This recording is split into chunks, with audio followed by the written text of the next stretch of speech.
ಆಡಳಿತ ಹಾಗೂ ಸಮಾಜ ಕಲ್ಯಾಣ ಇಲಾಖೆಯಿಂದ ಒಂದು ಸ್ಟ್ಯಾಂಡ್ ಮುಖಾಂತರ ಈ ಒಂದು ಉಸುಗಂತ ಏನು ಹೇಳ್ತೀವಿ ಅದರ ಮುಖಾಂತರ ಸಂವಿಧಾನವನ್ನು ಬಿಡಿಸಿ ಭಾಳ ಅರ್ಥಪೂರ್ಣಕವಾಗಿ ಈ ಒಂದು ಪಬ್ಲಿಸಿಟಿ ಪಡೀಲಿಕ್ಕೆ ಇನ್ನೂ ಜಾಸ್ತಿ ಅವೇರ್ನೆಸ್ ಮಾಡಲಿಕ್ಕೆ ಒಂದು ಪ್ರಯತ್ನವನ್ನು ಮಾಡಿದ್ದೀವಿ. ಅದಕ್ಕೆ ಹಿರೇಮಠನವರು ಭಾಳ ಅದ್ಭುತವಾದಂಥ ಅವರೊಂದು ಟ್ಯಾಲೆಂಟಲ್ಲಿ ಪ್ರದರ್ಶನ ಮಾಡಿದ ಅದಕ್ಕೆ ನಿಮ್ಮ ಮುಖಾಂತರ ಜಿಲ್ಲಾಡಳಿತ ಮುಖಾಂತರ ಸರ್ಕಾರ ವತಿಯಿಂದ ನಾನು ವೈಯಕ್ತಿಕವಾಗಿ ಅವರಿಗೆ ನಾನು ಅಭಿನಂದನೆ ಸಲ್ಲಿಸಲಿಕ್ಕೆ ಬಯಸ್ತೇನೆ.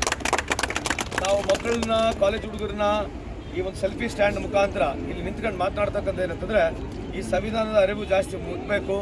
ವಿಶೇಷವಾದಂಥ ಒಂದು ಬಾಬಾ ಸಾಹೇಬ್ ಅಂಬೇಡ್ಕರ್ ಬರೆದಿರ್ತಕ್ಕಂಥ ಸಂವಿಧಾನ, ಆಮೇಲೆ ನಮ್ಮ ಸರ್ಕಾರ ವಿಶೇಷವಾಗಿ ಬಸವಣ್ಣನವ್ರನ್ನ ಏನು ನಾವು ಸಾಂಸ್ಕೃತಿಕ ನಾಯಕ ಅಂತ ನಾವೇನೋ ತೀರ್ಮಾನ ಮಾಡಿದ್ದೇವೆ, ಅವರಿಗೆ ಬಿರುದನ್ನು ಕೊಟ್ಟಿದ್ದೇವೆ. ಇವರಿಬ್ಬರ ಬಗ್ಗೆ ನಾವು ಹೆಚ್ಚಿನ ಜನರಿಗೆ ಹೋಗಬೇಕು, ಮಾಹಿತಿ ನೀಡಬೇಕು, ಅವೇರ್ನೆಸ್ ಕ್ರಿಯೇಟ್ ಮಾಡಲಿಕ್ಕೆ ನಾವಿಲ್ಲಿ ನಿಂತಿದ್ದೇವೆ. ಅದಕ್ಕಾಗಿ ಸೆಲ್ಫಿ ಸ್ಟ್ಯಾಂಡ್ ಮಾಡಿದ್ದೀವಿ. ಭಾಳಷ್ಟು ಮಕ್ಕಳು ವಿಶೇಷವಾಗಿ ಕಾಲೇಜಲ್ಲಿ ಓದ್ತಕ್ಕಂಥ ನಮ್ಮ ಅಕ್ಕ ತಂಗಿಯಂದರು ಇಲ್ಲಿ ಬಂದಿದ್ದಾರೆ, ವಿಶೇಷವಾಗಿ ತಂಗಿಯಂದರು ಬಂದಿದ್ದಾರೆ, ಸ್ನೇಹಿತರು ಬಂದಿದ್ದಾರೆ. ಅವರಿಗೆ ಮನವಿಯನ್ನು ಮಾಡಿಕೊಳ್ತೀನಿ, ಸಂವಿಧಾನವನ್ನು ಓದ್ಕೊಳ್ಳಿ, ಅರ್ಥ ಮಾಡ್ಕೊಳ್ಳಿ. ಯಾಕಂದರೆ ಮುಂದೆ ಈ ವಿಶೇಷವಾಗಿ ಈ ದೇಶ ಈ ರಾಜ್ಯವನ್ನು ಬೆಳೆಸ್ಕೊಂಡು ಹೋಗ್ತಕ್ಕಂಥ ಜವಾಬ್ದಾರಿ ತಮ್ಮಲ್ಲಿದೆ ಅಂತ ಹೇಳಿ. So I wish you all the best. So ಹೆಚ್ಚಿನ ಜಾಸ್ತಿ ಪಬ್ಲಿಸಿಟಿ ಇದ್ರ ಬಗ್ಗೆ ತಾವು ಓದ್ಕೊಂಡು ಜನರಿಗೆ ಮುಟ್ಟಿಸ್ಬೇಕಂತ ತಮ್ಮಲ್ಲಿ ಕಳ್ಕೊಳ್ಳಿ ಮನವಿ ಮಾಡಿಕೊಳ್ತೀನಿ.